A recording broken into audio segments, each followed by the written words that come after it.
Hey there! May nagtatanong, paano ba para mapapatunayan kung mahal ka ng isang lalaki? Paano ba daw malalaman o paano ba daw mapapatunayan kung ang isang lalaki ay nagmamahal? Actually, iba-iba ang mga tao.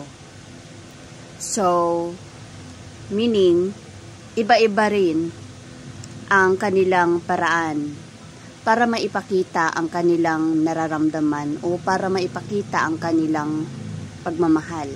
Ang mahalaga ay obserbahan mo ang kanyang mga kinikilos at ang kanyang mga salita. Suriin mo ang kanyang mga aksyon sa kanyang mga salita. Anyway, here's some signs na maaring mapaihiwatig na mahal ka niya.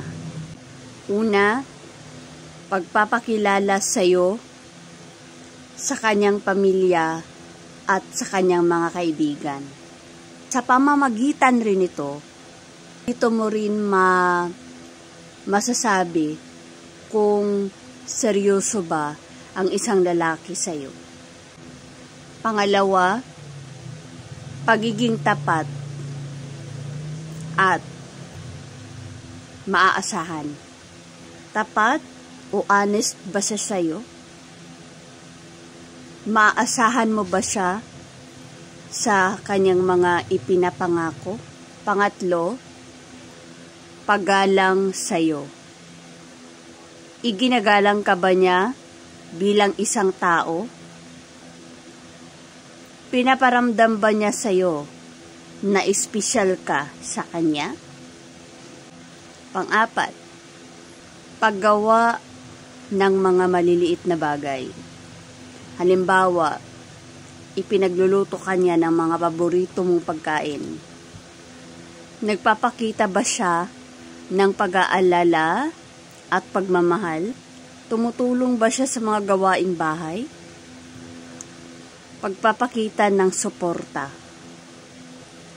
Sinusuportahan ka ba niya sa iyong mga goals o mga mithiin o mga pangarap mo sa buhay? Nandyan ba siya sa iyo sa oras na nangangailangan ka ng tulong? Pang-anim, pagbibigay ng oras at pansin. Meaning, pagbibigay niya ng time at atensyon. Naglalaan ba siya ng oras sa iyo kahit naabala siya sa kanyang trabaho o sa kanyang mga ginagawa? Interesado ba siya sa mga ginagawa mo o mga sinasabi mo?